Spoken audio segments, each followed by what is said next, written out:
Hey there, everybody. Welcome. This is Linda Bennett, your spiritual counselor and psychic host for Metaphysically Speaking. We're coming to you on the radio, and we are coming to you on the web, YouTube, and I have my producer here shaking her head, Shawnee, Hi. executive producer, and just about every place I guess you could find us, except, in the supermarket and God knows where else. We're not there. Metaspeak.com on the World Wide Web. Metaspeak.com, metaspeak.com on the World Wide Web. Please send us your emails about whether or not you like the show, what you want to hear me talk about. Everything in the universe is metaphysical, okay? Aristotle defined metaphysics as the unseen world. And many years ago when I was meditating, I got the name Metaphysically Speaking for my TV show. And I said, oh, that's fabulous because it brings the unseen world with the seen world. And we explain everything and everything we do and everything we are and every pussycat, puppy dog, pachyderm, tree, flower, planet, person, galaxy is metaphysical. So, if you have any questions about that or you'd like to see me cover any topics, please email us at metaspeak.com. You can also catch some of my television shows on there, as well as I think we have the radio shows archived, don't we? Yes, we do. Yep. So you can catch up on everything, so you don't have to be behind. And on Blog Talk Radio. Oh, Blog Talk Radio. Okie dokie. How do they find it? Type in Linda Bennett or Metaphysically Speaking and it will pop up. Metaphysically Speaking or Metaspeak? In Blog Talk Radio, it's Metaphysically Speaking. Metaypsychically. Metaphysically. Very good. Metaphysically Speaking. Okay, so today we're going to the first thing I want to do before we're going to talk about the Pope and the significance to the Catholics in the world and to other religions and to everybody, basically, who thinks they're Catholic, and what political ramifications there might be. We also got a very good email from a fellow named David, who asked some really interesting questions, which we wrote down here. But the first thing I want to do is, I think we should all say prayers for Nelson Mandela, who is 94 years old. The man is almost a century. He took after Gandhi, who was the great civil disobedience by peace and calmness and rationalization and spirituality in India. And that was Nelson Mandela's philosophy. And I realize that men cannot live forever, but the world is a better place with him on it. So we should all say prayers for him and for his well-being, and not just, that he drags along, but that he has a quality of life. What's the point of living if you're going to have tubes down your throat? There's no point. So whatever is for the highest good for the planet and for Nelson and his family, I know I certainly am praying for him that the very best happens. If he's worn out, and he can be in the heavens and he can look down on earth and say, oh, thank you, God, I'm not there anymore. What a mess. But what a wonderful example of peace and leadership and calmness this man has been. So he's definitely one of my heroes. I have a quick question for you. Absolutely. So someone like Nelson Mandela, someone like Princess Diana, let's say, they were obviously heroes on the planet, working for light. Nelson still is, with his very dying breath, or living breath, shall we say. What happens when they die as far as their causes go? If they have people who are good and politically savvy and can stand up to the criticism and don't really care what other people think. I mean, that's a blessing I have always had, is I didn't really care what anybody thought about me, because mostly they didn't like me. They called me all kinds of names. So you either kill yourself or you turn a little thick-skinned. And if he has people who really believe in his cause, which is peace throughout the world, not just peace in Africa, which is so many people it's a lost continent, and pretty much most of it is. But there are still beams of light gleaming out of Africa. There are still opportunities for good people to take over. The people of Africa have to stop overbreeding, like the people in India have to stop overbreeding, and the Islamics have to stop overbreeding, and everybody who's overbreeding, thinking they're going to run the world, has to stop overbreeding. There isn't enough water. There isn't enough food. We're going to get into some of the crooked politics here in Florida with Governor Scott, who, as far as I'm concerned, should be chased into the Everglades and not let out. See if the alligators can get him.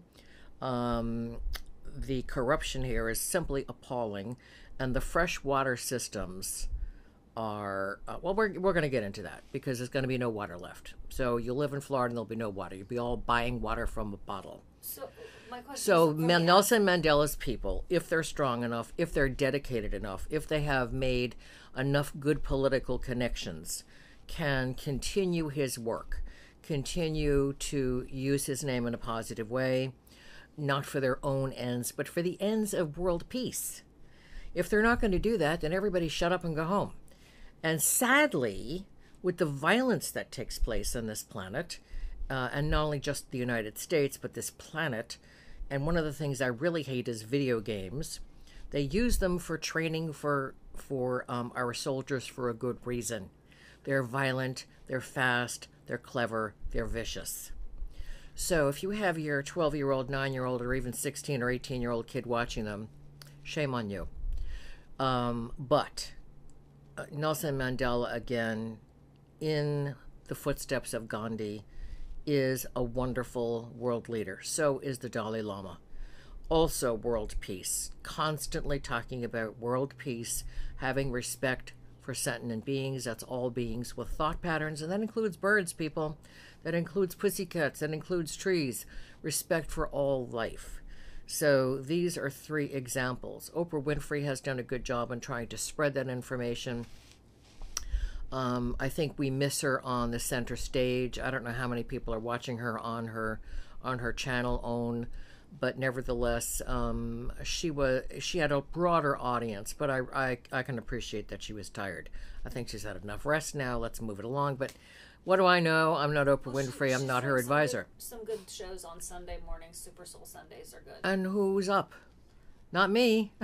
Well, I'm a night person, as we know. She does replay them. But people, what's called Super Soul Sunday? Super Soul Sunday. I've never seen it advertised. I've never seen it even promoted on her station. Deepak Chopra on there. I love Deepak Chopra. She's doing some good stuff. But I guess to clarify my question is, in the astral world, can these beings still impact the earth? Yes. Those beings who say, enough already, I'm going up to the heavens, I'm going to my resting place with all my loved ones, bless their hearts, off they go. Those beings who say, I don't feel I accomplished enough, they stay earthbound purposely with the blessings of God and the angels and their own guardian angel, and they influence in a very positive way the people who were assisting them in their mission. And that's part of their mission. They love it. They want to be able to help and do as much possible. Babaji and his sister Mataji, which almost no one ever talks about because this is a male-dominated world, had reached the point of being reunited with the God Force, but came back to bless the world and accompany different special spiritual teachers and meet people along the way. Somewhere in India, they'll pop up somewhere as a beggar or pop up somewhere walking a donkey and give somebody good advice and then just disappear. These are souls that say, I cannot rest until the world is at peace. And so that is their mission. And it can be thousands of years, thousands of Earth years. It doesn't seem that way, or sometimes it seems even longer in the astral world, but it is a mission that they choose. And it's my hope that the Dalai Lama, that Nelson Mandela, along with Gandhi, take a good rest for a short time in Earth years and then come back to be great inspirations.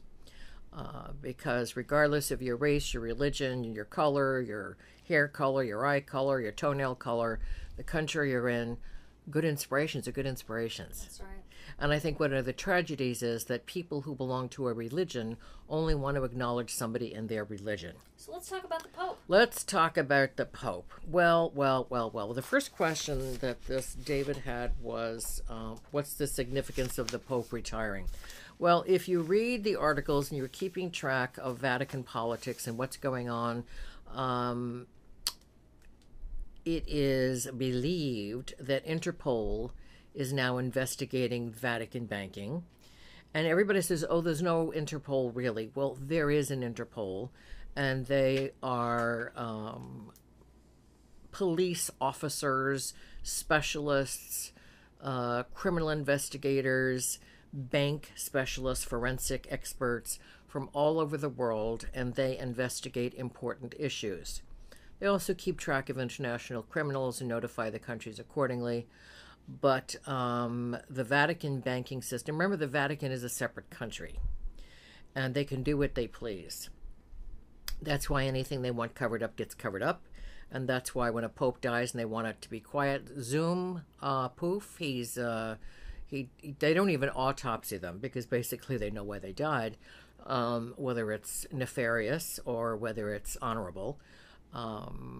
They are free to do whatever they want. However, when you deal with money from another country, when you take $1 from another country, now you're subjected to international banking laws.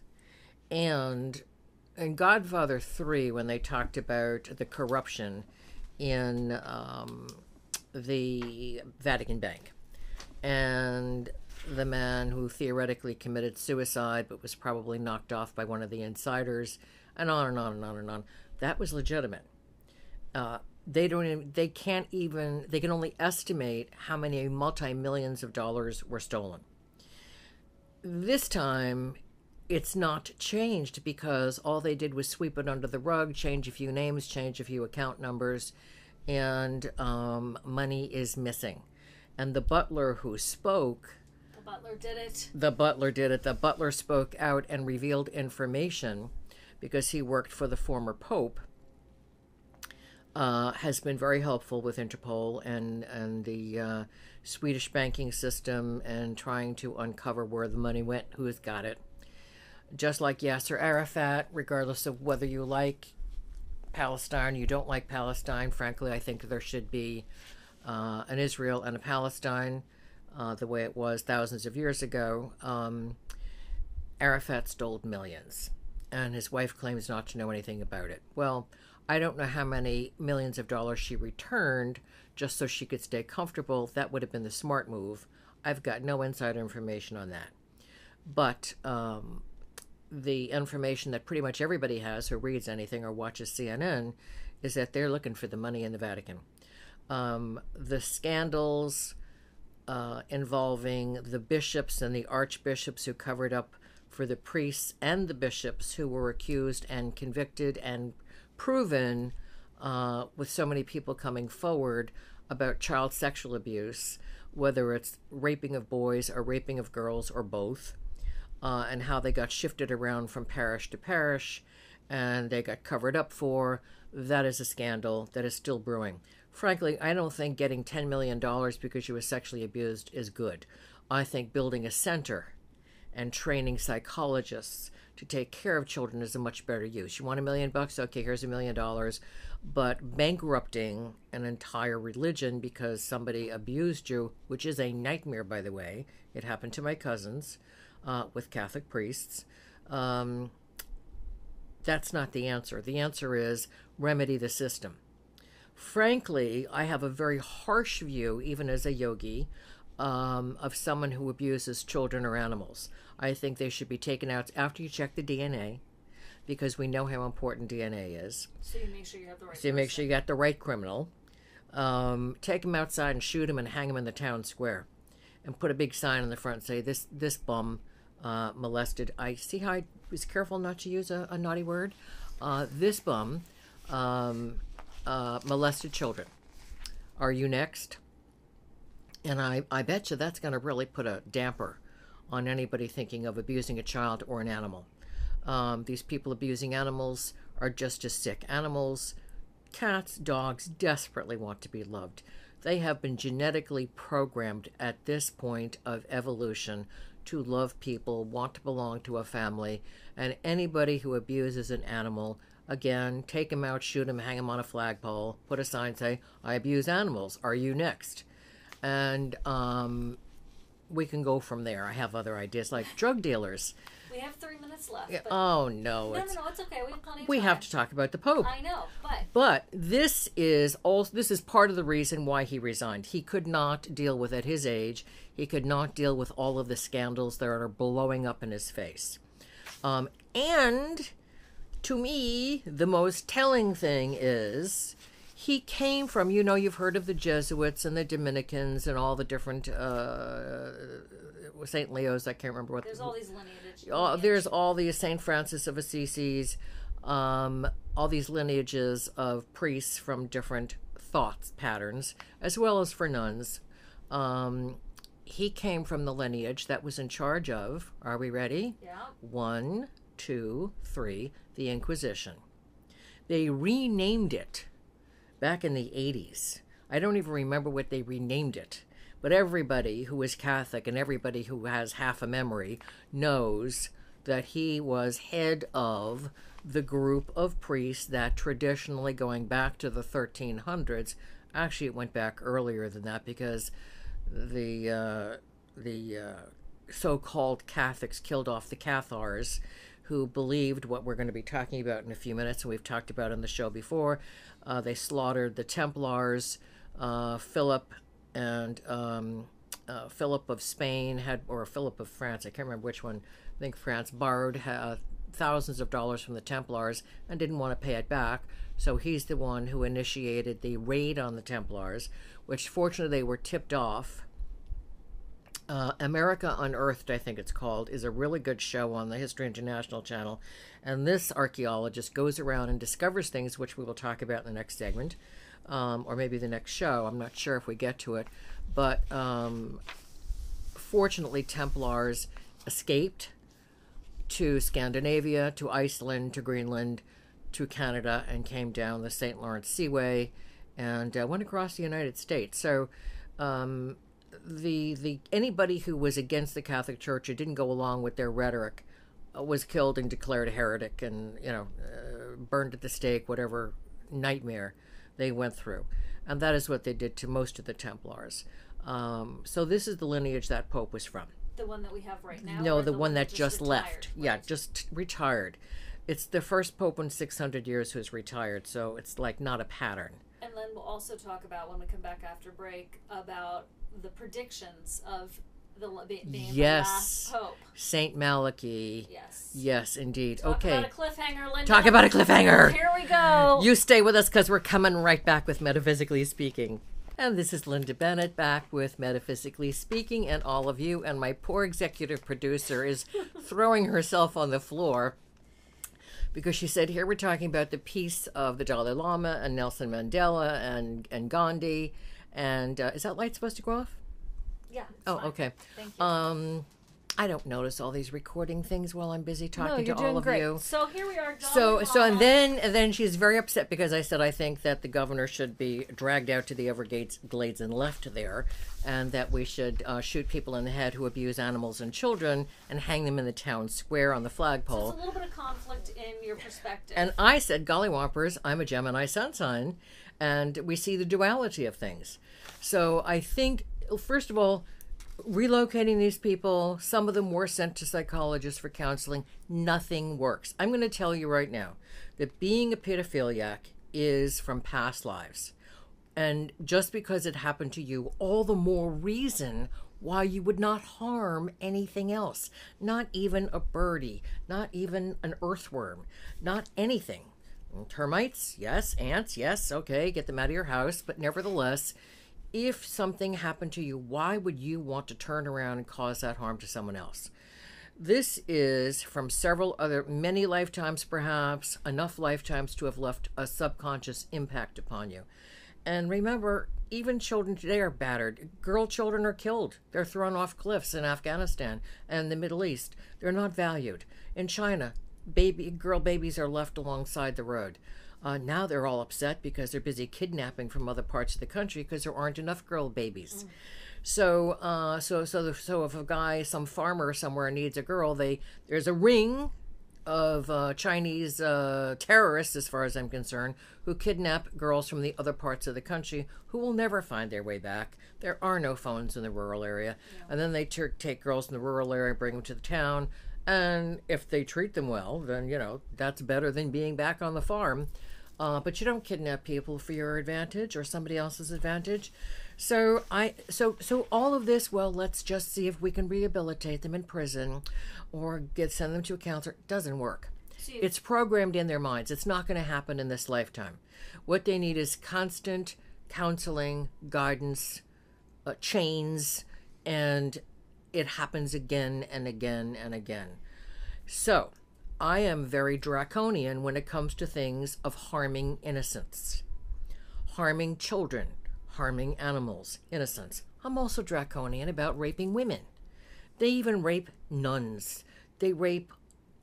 Many years ago in the Belgian Congo uprising, there was a convent of nurses. They were not nurses, nuns, who were nursing nuns, and they were slaughtered. They were chopped up and they were slaughtered, and they were raped before they were chopped up. When they found the body parts, they realized what happened to them. So as far as I'm concerned, that's a no-brainer. If we don't start taking charge, here's an important point for everyone to always remember. All that evil needs to exist is for good people to do nothing. Well, I have added for good people to deny its existence, and therefore they don't have to do anything. So all of the sweetness and light has done nothing. All of the ignoring it, all of that, well, God will forgive him. Well, God will forgive him perhaps, but he's still going to have to suffer in another lifetime. And when you've abused someone or something, you come back as the abused until you've satisfied enough lifetimes and learned enough lessons. So I am draconian in certain ways, and I think at this stage of evolvement on the planet, either we're going to evolve or we're going to devolve and blow up. So that's the choice we've got. And electing people who used to be head of the Inquisition is not a good idea. Now, this Pope, everybody thought it was going to be Scola, who publicly accused aggressive women of turning men into homosexuals. Here's a hint, buddy. If it's genetic, it's gone on since time began. If it's socializing, then it's just been socializing mostly since the 60s, when people thought it was really a good idea to get stoned and drunk, and nothing has changed. States now that are legitimizing marijuana are coming up with more criminal problems because they're also growing cocaine, and they're also doing all kinds of other things and selling it to people who don't have medical needs. And as far as I'm concerned, this country's turning into a bunch of junkies. No wonder we're falling behind, and they're producing merchandise in other countries. So we have a man who is from Argentina. This is the current pope. The current pope that was just magically and amazingly rapidly elected pope. And South America is a country that has been losing Catholics for the last maybe 15 years to evangelical Christians. These are Protestants. And they're the ones who sing and yell and jump up and down and scream and carry on in church and think that's, a really good way to pray. It's not. If you want to scream and yell after your ceremony, your whether it's a mass or whatever you want to call it, sermon, fine. But God is found in silence, and that's an ancient traditional understanding of spirituality. You don't find God by screaming and yelling. Yes, wonderful singers who come out of church groups, but do that afterwards. Hold a social. It's lovely afterwards. Hold a social, hold a picnic, etc. Have a sing-song hour. Absolutely, but God is found in silence. So these evangelicals who come down with money, put up little clinics like the Catholic Church used to do, then suddenly are getting people to come to their churches. And the Catholic Church has been losing members for years. So it made sense for the one continent, especially in the so-called New World. I said, well, it wasn't very new to the Indians who lived here, so-called New World, to be elected, so that they will suddenly, hopefully in their minds, have a resurgence of Catholicism. Well, there isn't going to be much of a resurgence of Catholicism unless the Catholic Church gets with the program. I'm not talking about same-sex marriage, which I am opposed to. If you want to appoint someone your guardian, if you want to have a civil union, so legal rights are taken care of, fine. But a marriage throughout eons of time has been when a male and female join together, and they become a family, and maybe they will, maybe they won't produce children, but they are a unit of civilization, and they are a unit together. And sorry if you don't like me for that, but that's tough. I'm not here to be liked. I've said to my classes for many, many years, I'm here to give you the accurate information. Take it or leave it. Marriage has been abused by men and women who get married for the wrong reasons, but that doesn't mean the marriage is the problem. It means the people are the problem. So the big secret is that throughout South America and Central America and parts of Mexico, priests are married with families. As based upon the Jewish tradition, the rabbi had to be married and had to produce children. So that has been since time immemorial. And the reason they're not talking about it very much, even though it was a big expose back in the 90s, is because they don't want to support the families. And that's what happened back in Europe. If a priest got married, then he had children, he had to have a salary. And they don't want to pay you salaries. They just want to send you places and give you something to wear, and you send them money. So Mother Teresa was not my favorite person in the world. She used to send the money to the Vatican and get an allowance. With all the money Mother Teresa had, there shouldn't have been a poor or sick person in the entire country of India. So the priests now are sort of undercover, but everybody in town knows they're married. They know the families. They know the wives. They all go to church together. They've gone to school together. This is going to be a problem if more and more people start talking about it, because priests should be married. If they want to be married, if they are celibate and capable of staying celibate, then let them stay celibate. It should be a free choice. But believe me, it's very difficult to counsel people about marriage and about children unless you've been around them, unless you've had a marriage, or unless you've helped raise children, whether they're your own or somebody else's, and understand the stresses that people go through. Understand science and biology. Many women, after they give birth, suddenly lose their sex drive. They've had a huge upheaval. The worst thing a woman can do for her body is get pregnant, sadly. But nevertheless, if the priests were schooled in biology, they would know this, and they would have doctors accessible for their parishioners to go to get hormone evaluation. Men also have menopause, boys and girls, and so they also need hormone evaluation. And with all the poisonous foods we're eating these days, the what do they call them? The GMOs, genetically modified. Right, genetically modified, but I call them robot foods. There's very little nutrition in them, and so people are not getting the nutritional value that would keep them vital. So the Pope elected from South America is basically a given. They're not going to put a black Pope there at this point because there's too much prejudice still in the world against anybody with darker skin, unless you happen to be from a country where people have darker skin. I remember Chris Rock saying one day, I think he was being interviewed by Oprah, when he went to South Africa for a concert, and he got off the plane, he said, "Oh my God, everybody looks like me." Well, Chris Rock isn't only of Negro descent, he is also of white descent, and so is his wife. And I really resent it when people say, oh, he's black, just because somebody in the family had Negroid blood. So many people are of mixed energy. Very few people are of a pure genetic basis. So who cares? But so they were not going to put somebody from Africa in there at this point. The world isn't ready for it. So it had to be South America. It was not going to be the United States. The United States is too progressive. So this Pope coming in now is sort of a hope.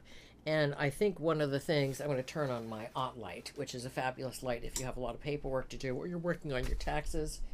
And because he is called St. Francis, the first St. Francis that there has been. Now, everybody...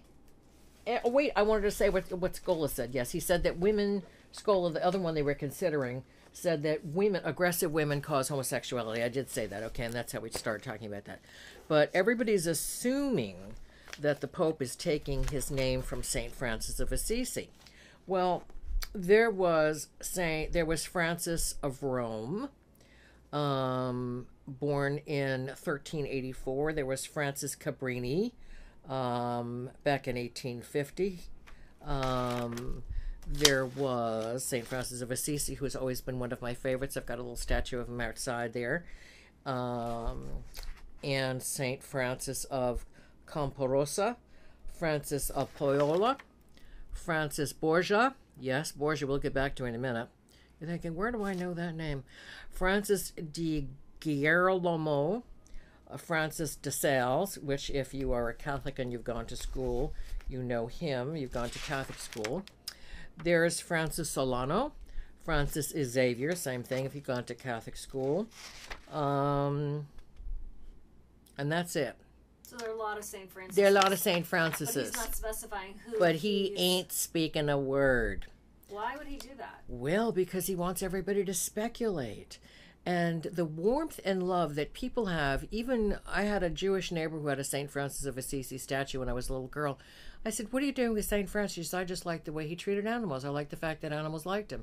I said, I do too. So he was just, St. Francis of Assisi, quickly for those of you who do not know, came from a very wealthy family. And his father wanted him to grow up, and he wanted to train him in the business. He was a merchant, a very wealthy merchant in town. And St. Francis was appalled at the way poor people were treated. They were spat upon. They had slops thrown on them. They had no clothes. They had no food. They had no blankets. And he began on his own rounding things up for them. And when the father was appalled that he was associating with that type of riffraff, well, I'm condensing this story. So he began getting followers who agreed with him, and the next thing they know, he went to the Catholic Church and asked for help and asked for sanction in setting up a little monastery so that they could centralize the food distribution and the clothing and the blankets and the medicine. And they did have medicine in those days, despite what people think. And the Pope denied it. The Archbishop denied it. The Archbishop denied it. Finally, they just to shut him up, they thought, it would run its course. And he thought he'd get money from his father. Well, his father was so enraged that he disowned him.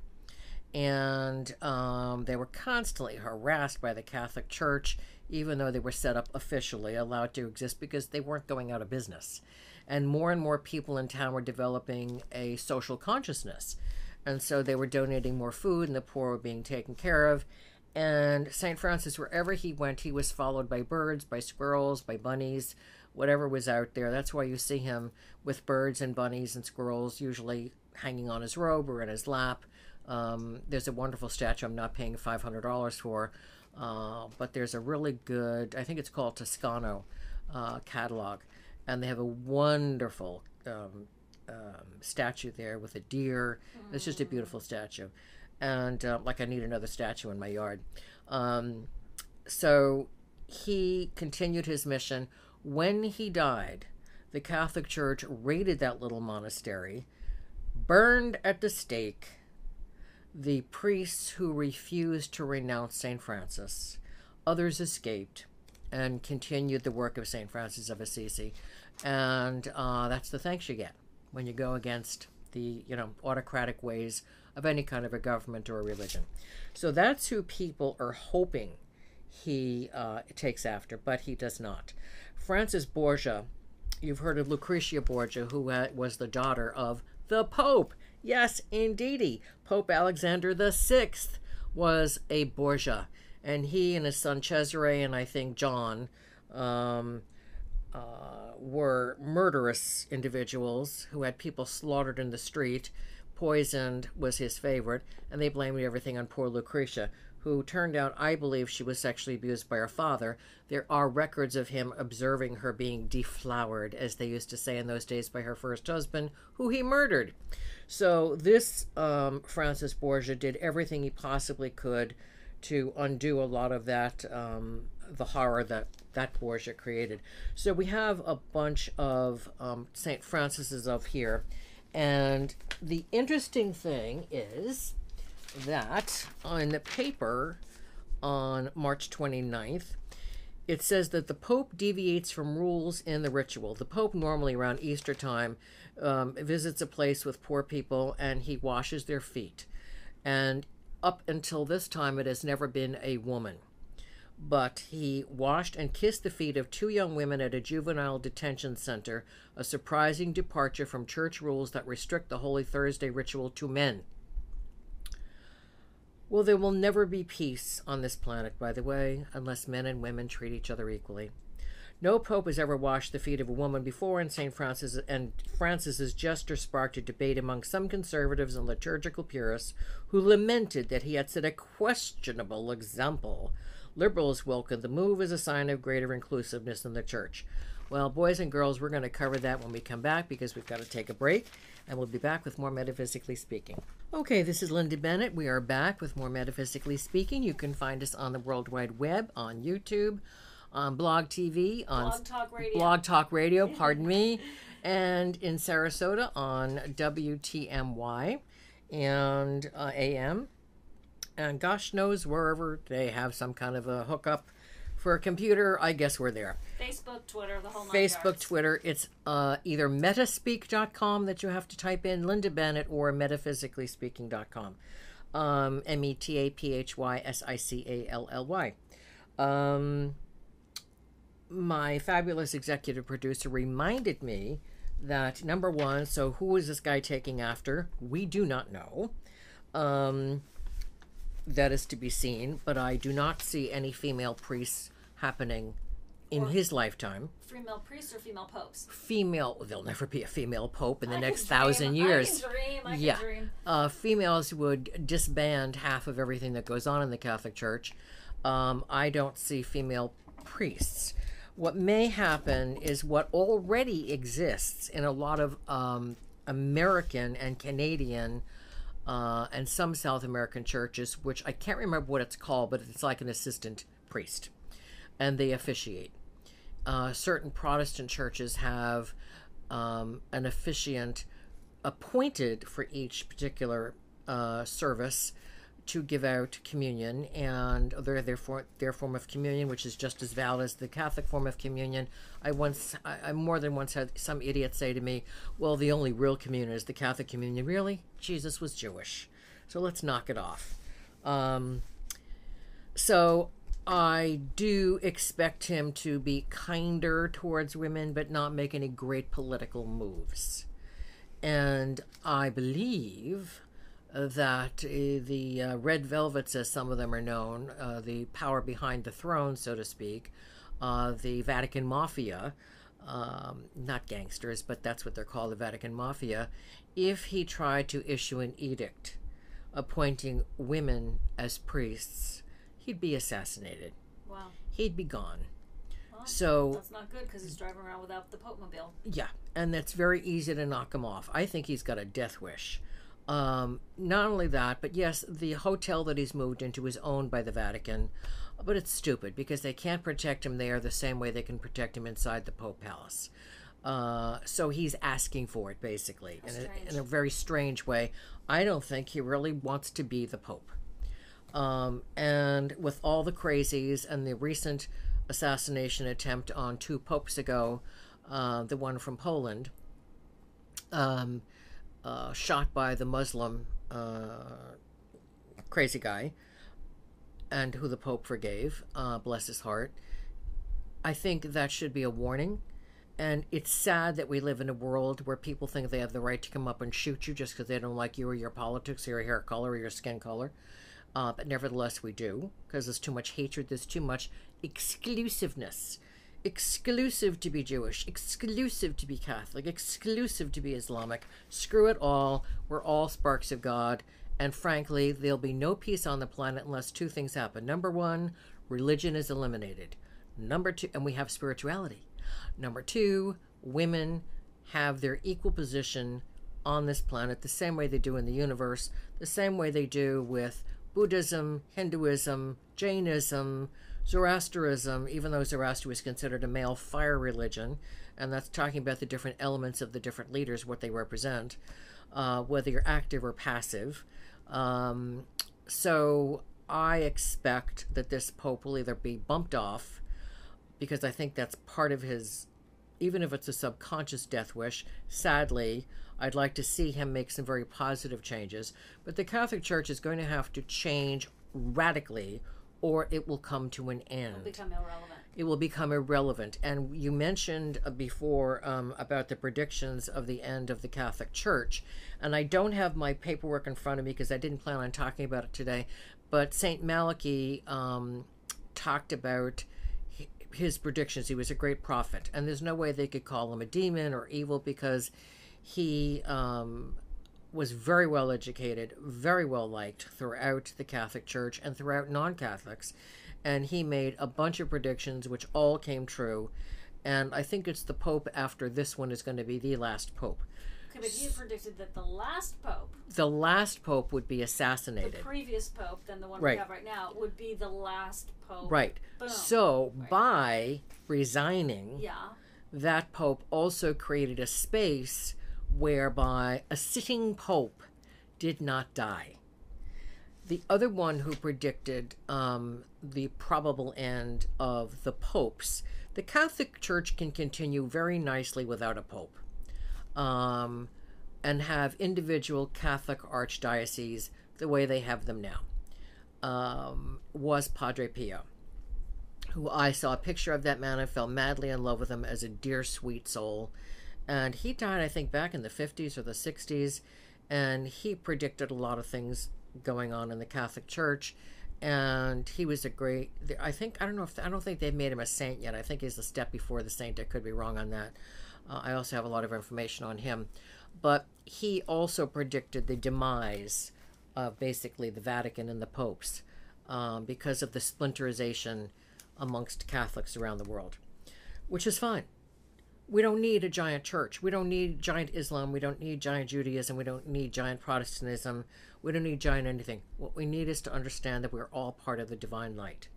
And when you understand that your molecules are my molecules, and our molecules are the cat's molecules, and the bird's molecules, and the tree's molecules, and the planet's molecules. Remember, science, you cannot destroy energy. It can be rearranged, but you cannot destroy it. So molecules are molecules. We have within us the same molecules that were in another planet. So we share 85% of the same DNA as bacteria. So therefore, when we finally get that through our thick skulls and stop trying to be elitist and special through our religions and through our nationalities, then we'll have peace. Because everybody will realize that, yes, there is reincarnation. We've had enough evidence of it. Don't tell me you don't believe it because you're wasting my time. Don't tell me you don't believe in a God, because if you're thinking God is an old guy with a robe, you're correct. God is not an old guy with a robe. God is an energy source. God is an intelligence. It's beyond description. And if you think of how many cells, I've said this before till I'm blue in the face, how many cells are in the human body? Once upon a time, they used to say 1 million. Then it went up to 2 million. Then it went up to 10 million. Now it's in the billions. Then you have, so say you have the average man 6 feet tall, 180 pounds, has, say, 10 billion cells in his physical body. The soul is larger than the body. How many soul cells are there? Okay, so why would God be less complex than the average 6 foot, 180 pound guy? God can't be less complex. So the Hindus say God has many faces. When Hindus are talking about their different gods and goddesses, many of them are demigods and goddesses. That would be avatars, and the proper use of avatar has nothing to do with computers. It really frosts me when Americans think they can take culture or names or titles from other cultures and bastardize them for their cute use. Avatar is one of them. That really, really frosts me. An avatar is someone who has reached going back home to the God Force, going through all the steps of reincarnation, and finally reached the final God reattainment. We started from the God Force, we split out because we're stupid and we had questions, and so if you ask a question, you have to get the answer. That's karma. When that happens, there will be total utopia throughout the universe. We'll have utopia here. But until that happens, we're going to have a lot of ugliness on the planet. There's not going to be any peace if people are constantly looking to be exclusive and special. Once they realize our molecules are all the same from the same source of light, then we'll have peace. What's to fight about? Nothing. What's to argue about? Why is your country better than mine? Why is my hair better than yours? Why is somebody's hand better than somebody else's hand? It isn't. People have talents and abilities from past life experiences and memories and interests. We all can't be bakers. Nobody would wear any clothes. They'd have no place to live. Because there's no tailors, right? There'd be no tailors. There'd be no house builders. There'd be no water getters. There'd be nothing. Just as a side note, you had said earlier about Babaji and Mataji. Yes. And those are avatars. Yes. So I just wanted to kind of full circle that because you were just talking about what an avatar Yes, really again, is. an avatar is someone who has gone through the complete reincarnative process. Not like Mary Mother, who was never a virgin. The translation into Greek was misunderstood. Aramaic and Hebraic texts say she was a maiden. 3 stages of life, boys and girls, from the time you're born until the time you reach puberty. Then from the time you are capable of reproducing children and being married and having a family. From then the time that the family has grown up and moved out, hopefully, out of your basement, you're now considered an elder. And so therefore 3 stages of life. Everybody understood it, everybody knew it. Just like why Jesus went to the desert for 40 days and 40 nights. It could have been an hour and a half. 40 is an ancient number that represents gestation.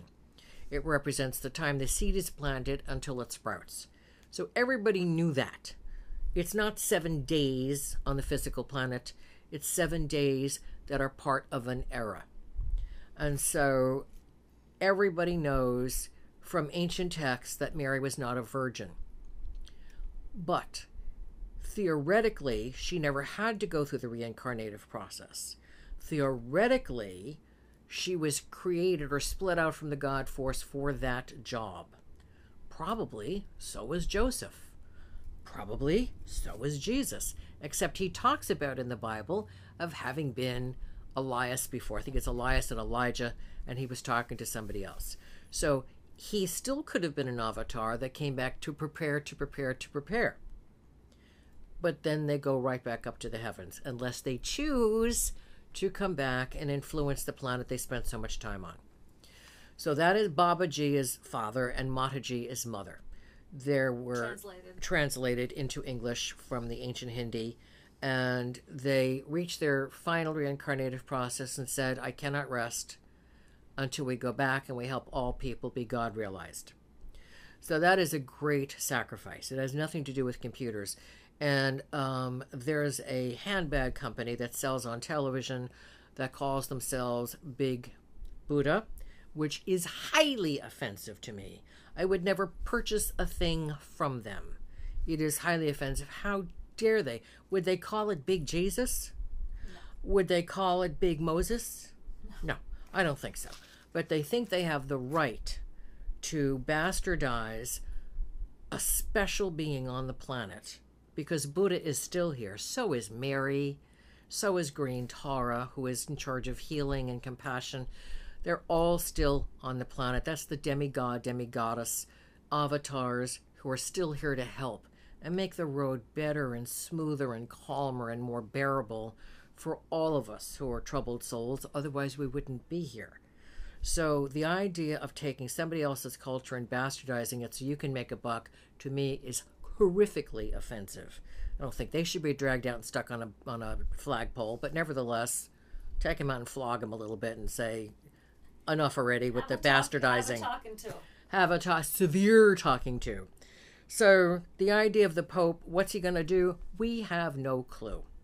We know he's not going to do anything drastic because the Vatican Mafia won't permit it. They do not want anything to be changed. They want the money to be where they want it. They want certain political appointees to be where they want them. They've made their political connections around the world. They want things to run the way they want things to run. It's sort of like bureaucracy.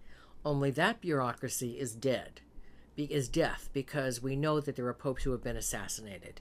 And we know that people disappear. And we know that priests get called to the Vatican and are never heard from again. So maybe they're buried down in the archives, who knows?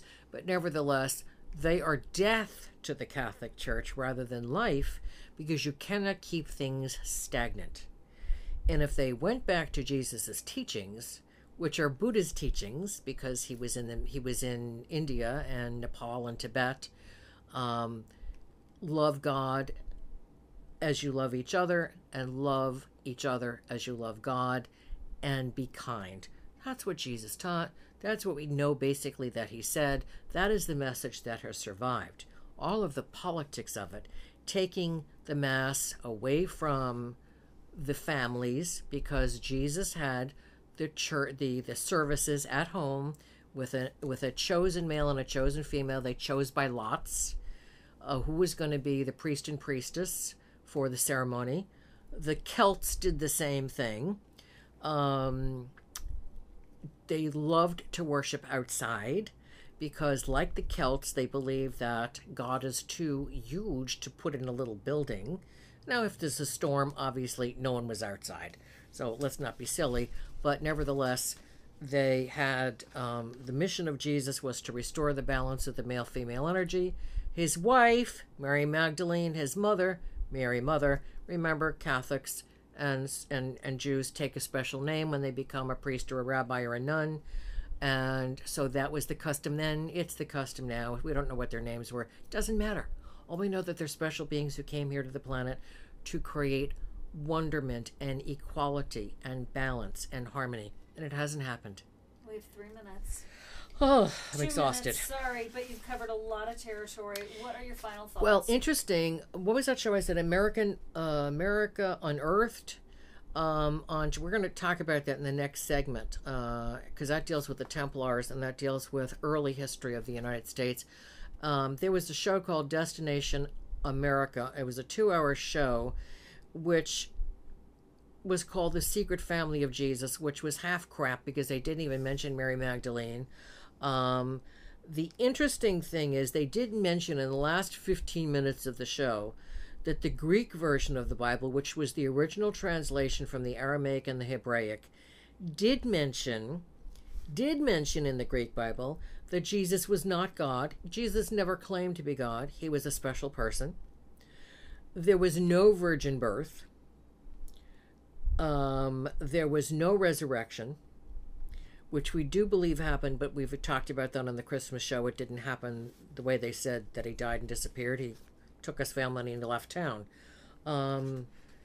They warned that the new movement that was taking place was going to lose Jesus's message and the true teachings, which were from James, his brother, and Judas. Are we out of time? You're waving your arms. We may continue this on the next show. People, stay with us. This is Linda Bennett. Thank you for joining us on Metaphysically Speaking. Namaste to the entire planet, and may we all receive God's light.